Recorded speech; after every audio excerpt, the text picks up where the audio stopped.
नमस्कार, आप सभी का स्वागत गांव किसान में। मैं हूं मुकुल शर्मा। गांव किसान कार्यक्रम में लगातार आपको नई नई जानकारी हम देते हैं। उसके लिए कार्यक्रम में हैं 3 अलग अलग भाग। पहले बात करेंगे खेती किसानी में मिश्रित खेती की, साथ ही हमारा पशुधन में आपको दिखाएंगे भैंस पालन के क्या फायदे आपको मिल सकते हैं, और आखिर में बात करेंगे सफल और कामयाब किसान की दास्तां की। तो चलिए शुरुआत करते हैं कार्यक्रम की।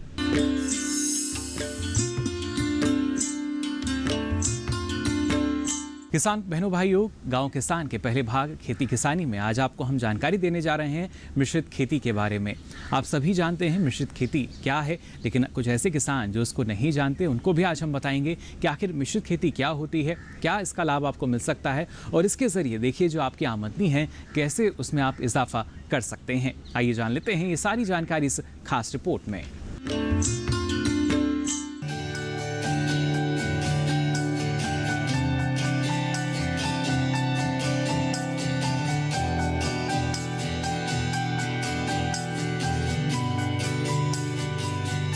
कम जोत में भरपूर फसल लेने के लिए किसान मिश्रित खेती का सहारा लेते हैं। इस तकनीक में मुख्य फसल के साथ सहायक फसलें लगाई जाती हैं। इसमें किसान 3 से 4 फसलें तक ले सकते हैं। इस विद्या की सबसे अच्छी बात यह है कि इसमें खेत के हर हिस्से का इस्तेमाल हो जाता है और आय की आवक बनी रहती है। साथ ही मिट्टी की उर्वरा शक्ति का सही इस्तेमाल लिया जा सकता है। मेरठ के किसान विनोद जी ने अपने खेत में मिश्रित फसलें लगा रखी हैं। वो गन्ने के खेत में बचे हुए स्थान का उपयोग सहायक फसलें उगाने में करते हैं। इस समय उन्होंने गन्ने के साथ मसूर की फसल लगाई है। आइए जानते हैं विनोद जी से कि मिश्रित खेती के क्या लाभ हैं और किन सावधानियों का ध्यान रखना चाहिए। हम लोगों ने जो गन्ने की साथ में सह फसल जो बो रखी है वो हमने कैसे तैयार करी, कैसे ली। जो आप देख रहे हैं ये मसूर और गन्ने का खेत है, और हम लोगों ने ओटम में असोज में गन्ने की बुआई करी, यानी कि 15 सितंबर को हमने गन्ने की बुआई करी। और गन्ने की बुआई करी हमने टंच विधि से। टंच विधि का मतलब ये है कि जो लाइन से लाइन की दूरी है वो आपकी 3 फुट होगी, 5 फुट है सॉरी। लाइन से लाइन की दूरी 5 फुट, और जो आँख से आँख की दूरी है वो आपकी 1 फुट होनी चाहिए। आँख निकालने के लिए पहले हमने गन्ने की आँख निकाली। एक आँख का गन्ना काटा, और एक आँख के गन्ना काट के हम लोगों ने जो होता उसकी बुआई करी। जो आँख है वो एक एकड़ में करीब 10,000 आँख, 8 से 10,000 आँख एक एकड़ में लगती हैं। उससे हमारे गन्ने की भी बचत होती है। मैं आपको बता दूं कि अगर साधारण तरीके से हम गन्ने की बुआई करते हैं तो उसमें करीब 5 कुंटल गन्ना 1 बीघे में लगता है, या 25 कुंटल गन्ना 1 एकड़ में लगता है। अगर हम गन्ने की आँख निकालकर बुआई करते हैं, टंच विधि से उसकी बुआई करते हैं, तो गन्ने की मात्रा लगभग 1.5 से 2 कुंटल लगती है। तो यानी कि हम 3 कुंटल गन्ने की बचत जो है टंच विधि द्वारा कर लेते हैं। मेरा ये मानना है कि हमें अपने खेतों में लागत को कम करना है। लागत कैसे कम करें, थोड़ा मैंने उस पर ध्यान दिया है। तो इसी वजह से मैंने टंच विधि को अपनाया कि सबसे पहले तो मेरी बचत हो गई आपकी गन्ने के बीज में। 15 सितंबर को गन्ने की बुआई की है। बुआई के लिए ट्रेंच विधि का इस्तेमाल किया है। कतार से कतार की दूरी 5 फीट रखी गई है। बीज से बीज की दूरी 1 फीट रखी है। इस विधि में गन्ने के बीज का कम उपयोग होता है। किसान को लागत कम करने पर जोर देना चाहिए। अक्टूबर माह में मसूर व चना फसलें लगा दी। इसके अलावा गन्ने के साथ सब्जी फसलें भी लगा सकते हैं। 25 से 30 दिन बाद गन्ने में निराई करें। इस समय जब गन्ने में पानी दें तो उसके साथ जीवामृत भी दें। गन्ना फसल में केंचुआ खाद और सरसों की खल डालें। इस तरह से जैविक रूप से गन्ने की फसल मिल जाती है। 1 बीघे में 1 क्विंटल मसूर का उत्पादन लिया जा सकता है। अक्टूबर का महीना आया तो उसमें हमने जो आप देख रहे हैं मसूर और चना 2 फसल हमने इसमें बुआई करी। आधा में चना बो दिया, आधे खेत में जो है मसूर बो दी।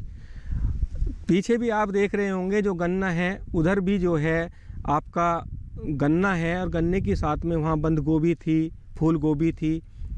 और खाने पीने के लिए जो सब्जियां होती हैं, मटर, धनिया, चना, मेथी, पालक, वो खाने पीने के लिए एक बेड पर वो सब कुछ हमने लगा रखा है। तो घर की सब्जी हमें बाहर से घर के लिए जो सब्जी है वो बाहर से नहीं खरीदनी पड़ती, सब हम लोग जो हैं उसी गन्ने के साथ में जो सह फसल हमने बो रखी है उसी से हमें मिल जाती है।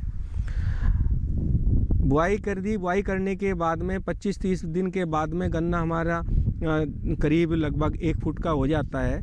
और उसके बाद जो है हम उसकी निराई करी, निराई करने के बाद उसमें फिर पानी चलाया, और पानी जो है वो हम लोगों ने जीवामृत वेस्ट डिकम्पोजर दोनों पानी के साथ में चलाया, क्योंकि जो गन्ना हम लोग पैदा कर रहे हैं उसको हम केमिकल फ्री कर रहे हैं, यानी कि जैविक खेती के नाम से जो है हम उसको कर रहे हैं। उसमें कोई भी रासायनिक खाद हम लोग नहीं डाल रहे हैं। उसकी पूर्ति हम कैसे करते हैं खाद की, क्योंकि जब हमने बुआई करी गन्ने की उसमें हमने वर्मी कंपोस्ट यूज किया 25 से 30 कुंटल प्रति एकड़ के हिसाब से। उसके बाद जैसे ही गन्ने की हमने बुआई करी तुरंत हमने उसमें पानी दिया, और पानी जो है वो जीवामृत और वेस्ट डिकम्पोजर के साथ चलाया। साथ साथ हमने इसमें जो सरसों की खल है उसको 2 किलो 3 किलो प्रति एकड़ के हिसाब से सरसों की खल को भी पानी के साथ में चलाया। तो जो गन्ने में खाद दिया उसमें कोई भी रासायनिक खाद नहीं था, सारा जैविक था। उसके बाद गन्ना जो है वो बड़ा होता रहेगा। इसकी निराई गुड़ाई करी हमने, और आज जो है करीब 3-4 महीने का ये गन्ना हो गया है। और साथ में जो मसूर देख रहे हैं ये भी करीब 2.5-3 महीने की हो गई हैं। अब इसमें फ्लोवरिंग लगभग शुरू हो जाएगी। मेरा ये मानना है कि जब इसकी हार्वेस्टिंग होगी, मसूर की जब कटाई होगी, तो मुझे लग रहा है कि करीब 1 कुंटल प्रति बीघे के हिसाब से या 5 कुंटल प्रति एकड़ के हिसाब से इस मसूर का जो है ईल्ड आएगी, पैदावार होगी। तो जो सह फसल से हमें पैदावार मिल रही है उसको मार्केट का हम रेट लगाएं, अगर 40 रुपये किलो भी हम मसूर का रेट लगाएं तो 1 बीघे से हमें 4000 रुपये जो है वो मसूर से मिल रहे हैं। तो मेरा ये अनुभव है कि जो गन्ने में लागत आती है वो हमारी जो है जो इसमें सह फसल हम बोते हैं उससे निकल जाती है। मसूर, चना, गोभी, कई बार सब्जियां जो हैं वो मार्केट के ऊपर डिपेंड करती हैं, क्योंकि लास्ट ईयर जो गोभी हमने बोई थी उसका मार्केट में रेट अच्छा मिला, उत्पादन तो खेत में बहुत बढ़िया था ही, तो वो हमने करीब 1 एकड़ में 82-84 हज़ार रुपये की बेची थी। इस बार मार्केट में थोड़ा रेट डाउन था, तो वो लागत तो जो है हमारी निकल गई है, लेकिन जो हम बचत की बात करते हैं वो अब की बार नहीं निकल पाई। इसीलिए मार्केट के ऊपर थोड़ा सब्जी डिपेंड रहती है, लेकिन चना और मसूर जो है लगभग इनके फिक्स से दाम रहते हैं और इनके एमएसपी भी जो है वो निर्धारित है, तो इनसे हमें नुकसान होने की संभावना कम रहती है। मिश्रित खेती से किसान कई गुना मुनाफे की अवधारणा को जीवंत कर सकता है। इससे किसान आर्थिक रूप से मजबूत भी हो सकेगा और एक बार में 2 से 3 फसलें ले सकेगा।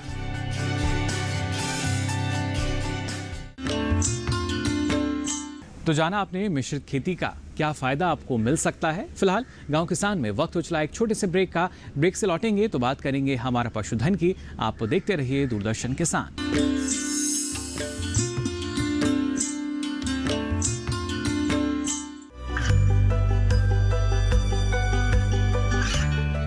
गांवों और पिछड़े क्षेत्रों में सरकारी योजनाओं की जानकारी पहुंचा।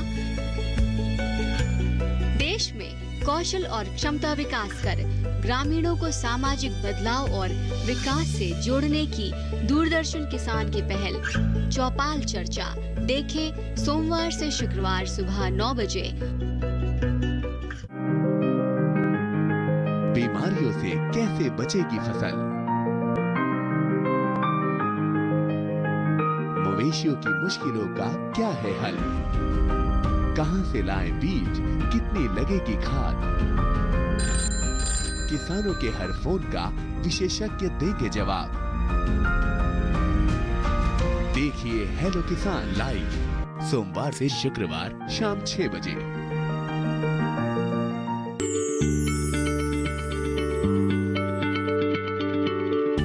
क्या आप किसी बीमारी से परेशान हैं? चाहते हैं डॉक्टर की सलाह, तो हम हैं आपके साथ, बताएंगे आपको जीने की राह। समस्याएं आपकी, समाधान देश के मशहूर विशेषज्ञों के।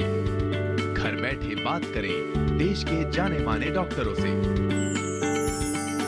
हमारे लाइव प्रोग्राम स्वस्थ किसान में हर शनिवार शाम 6 बजे से 7 बजे तक।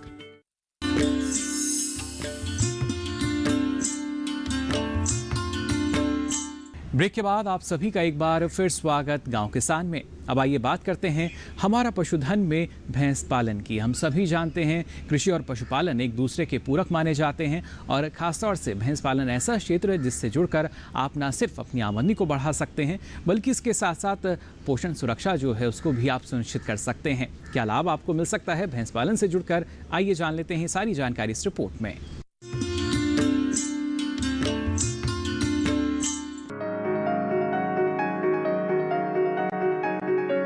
भारतीय कृषि में पशुपालन का अहम योगदान है। एक तरफ जहां पशुओं से अन्य उत्पाद मिलते रहते हैं, वहीं दूसरी तरफ इनसे मिलने वाले गोबर और गौमूत्र से अच्छी जैविक खाद बनाई जा सकती है। हमारे देश में पशुपालन में गाय और भैंस दोनों ही बेहद लोकप्रिय हैं। लेकिन जब बात दूध उत्पादन की हो तो भैंस पालन को ज्यादा पसंद किया जाता है। भैंसें गायों की अपेक्षा ज्यादा वसा, कैल्शियम, फास्फोरस, प्रोटीन, अप्रोटीन नाइट्रोजन का उपयोग करने में सक्षम होती हैं। इसीलिए इनसे दूध का उत्पादन भी ज्यादा मिलता है। दूध उत्पादन के नजरिए से पशुपालकों में भैंस की कुछ मुख्य नस्लें लोकप्रिय हैं, जैसे भैंस की मुख्य नस्लें मुर्रा, सूरती, जाफराबादी, मेहसाना, भदावरी, गोदावरी, नागपुरी, संभालपुरी। भैंस पालन से भरपूर दूध उत्पादन लेने के लिए आहार पर खास ध्यान देना होता है। भैंस के आहार में सूखा व हरा दोनों तरह का चारा दिया जाता है। भैंस को एक दिन में करीब 4 किलो दाना, 3 किलो गेहूं का भूसा, 15 से 20 किलो हरा चारा लगता है। संतुलित दाना बनाने के लिए मक्का, जौ, गेहूं, बाजरा की लगभग 35% मात्रा, सरसों की खल, मूंगफली की खल, बिनौला की खल, अलसी की खल की करीब 32 किलो मात्रा, इनमें से कोई एक खली को दाने में मिला सकते हैं। इसके अलावा चोकर करीब 35 किलो और करीब 1 किलो नमक मिलाकर बना सकते हैं। भैंसें वातावरणीय गर्मी के प्रति काफी संवेदनशील होती हैं, इसीलिए इनका आवास ऐसा हो जहां पशु खाने, आराम करने, घूमने और सांस लेने के लिए किसी भी तरह की असुविधा न महसूस करे और सर्दी, गर्मी और बरसात से भैंस को बचा सके। साथ में आवास हवादार भी हो। बाड़े में कच्चा फर्श हो तो ज्यादा बेहतर होता है। कच्चे फर्श में पशु को उठने बैठने में आसानी होती है। आवास, आहार के साथ ही पशु का स्वस्थ होना बेहद अहम है। इसके लिए समय समय पर पशु के स्वास्थ्य का ध्यान रखना चाहिए। भैंस को पेट के कीड़े की दवा, खुरपका, मुंहपका, गला घोटू का टीका समय से लगवाना चाहिए। इसके अलावा पशु चिकित्सक से सलाह लेते रहना चाहिए। भैंस पालन को व्यावसायिक रूप देने के लिए केंद्र सरकार और राज्य सरकारें भी सहायता प्रदान करती हैं। दुग्ध उत्पादन को तेजी से बढ़ाने के लिए राष्ट्रीय कृषि एवं ग्रामीण विकास बोर्ड के माध्यम से सब्सिडी प्रदान की जाती है। पशु खरीदने के लिए कृषि विभाग की तरफ से या बैंक की तरफ से ऋण भी दिया जाता है, जिससे इस व्यवसाय को बढ़ाया जा सके और आत्मनिर्भर बना जा सके।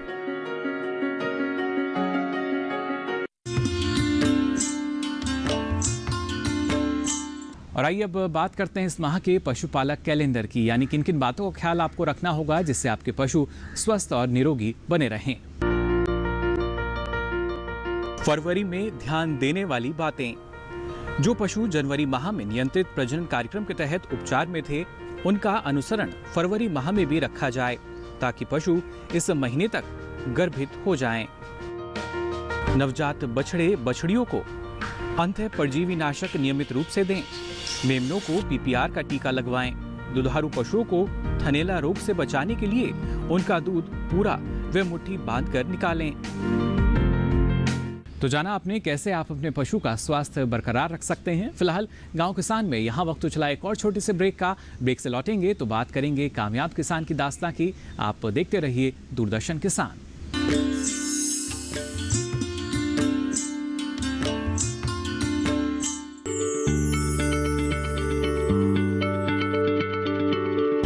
क्या आप किसी बीमारी से परेशान हैं? चाहते हैं डॉक्टर की सलाह, तो हम हैं आपके साथ। बताएंगे आपको जीने की राह, समस्याएं आपकी, समाधान देश के मशहूर विशेषज्ञों के। घर बैठे बात करें देश के जाने माने डॉक्टरों से। हमारे लाइव प्रोग्राम स्वस्थ किसान में हर शनिवार शाम 6 बजे से 7 बजे तक। बीमारियों से कैसे बचेगी फसल, मवेशियों की मुश्किलों का क्या है हल, कहां से लाएं बीज, कितनी लगेगी खाद, किसानों के हर फोन का विशेषज्ञ देंगे जवाब। देखिए हेलो किसान लाइव सोमवार से शुक्रवार शाम 6 बजे।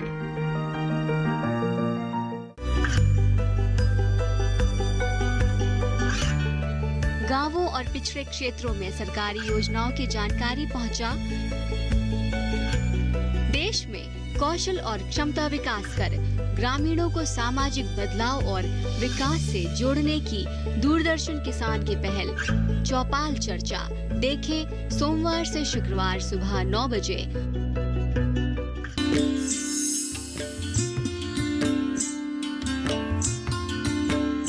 ब्रेक के बाद आप सभी का एक बार फिर स्वागत गांव किसान में। अब आइए बात करते हैं एक सफल और कामयाब किसान की दास्तां की, जो यहाँ लगातार आपको अलग अलग प्रगतिशील किसान जो हैं उनकी कामयाबी की दास्तां हम बताते हैं। आज भी एक ऐसी ही दास्तां आपके लिए हम लेकर आए हैं, तो आइए देखते हैं कौन है ये किसान और कैसा रहा इनकी कामयाबी का ये सफर इस रिपोर्ट में।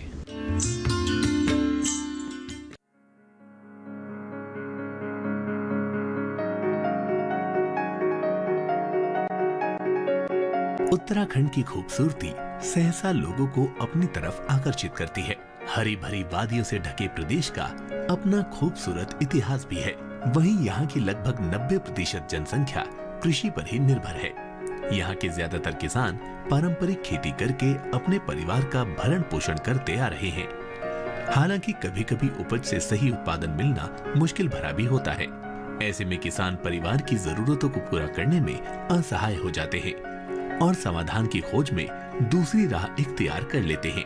ऐसी ही समस्या का सामना कर रहे थे देहरादून के देवीपुर गांव के किसान संजय चमोली। संजय ने पारंपरिक खेती से हटकर खेती करने का विचार बनाया और इस कड़ी में मशरूम की खेती की शुरुआत की।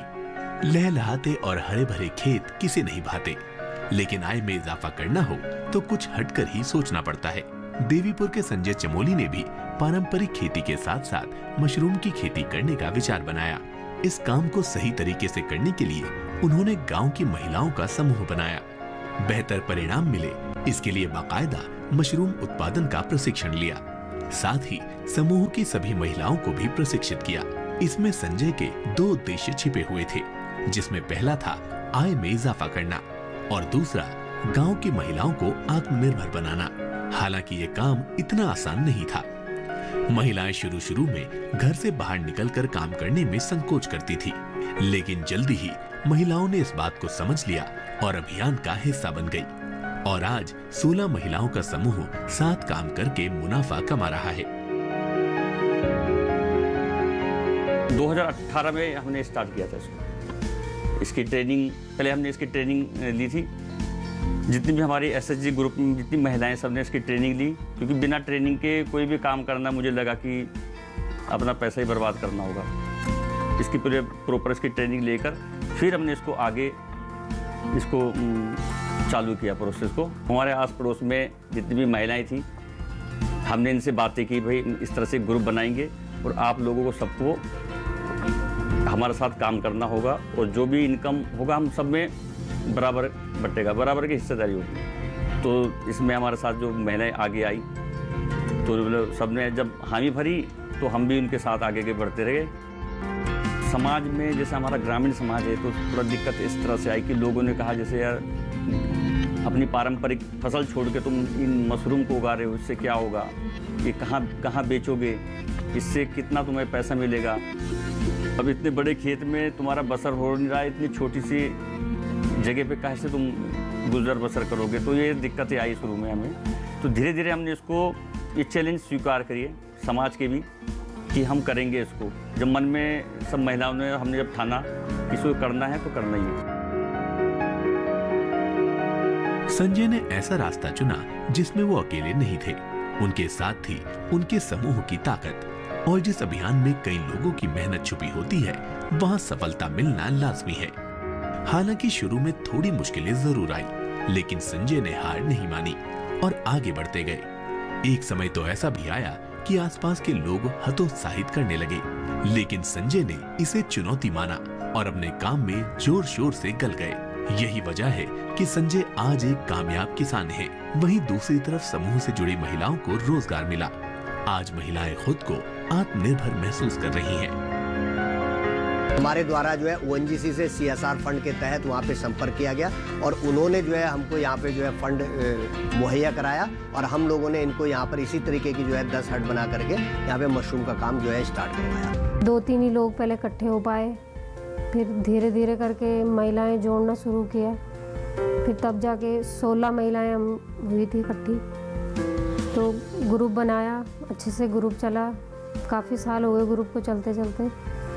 तो ग्रुप के अंदर ही हमारे दिमाग में आया कि इसके अंदर ही कुछ महिलाओं को रोजगार मिल जाए तो अच्छा है। जो महिलाएं हमसे जुड़ी हैं इस मशरूम से या खेती बाड़ी से, उनको ये सुकून है कि हम अपना जो भी अर्न कर रहे हैं अपनी मेहनत से कर रहे हैं। पहले उनको कुछ भी सामान लेने के लिए घर वालों से पैसा लेना पड़ता था, लेकिन आज वो महिलाएं अपने घर वालों को पैसा दे रही है कि आज हमने इस महीने 5,000 का मशरूम बेचा है या कुछ या 10,000 का बेचा है, तो वो उस हिस्से से अपने बच्चों की पढ़ाई अच्छी कर रही है, कपड़ा भी अच्छा पहन रही है और अपने परिवार का भरण पोषण भी अच्छा कर रही है।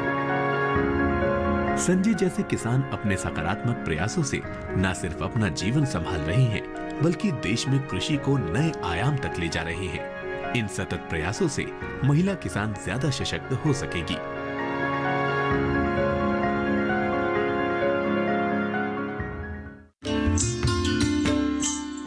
तो देखा आपने कैसे हमारे जो किसान हैं कृषि क्षेत्र में नए नए मुकाम हासिल कर रहे हैं।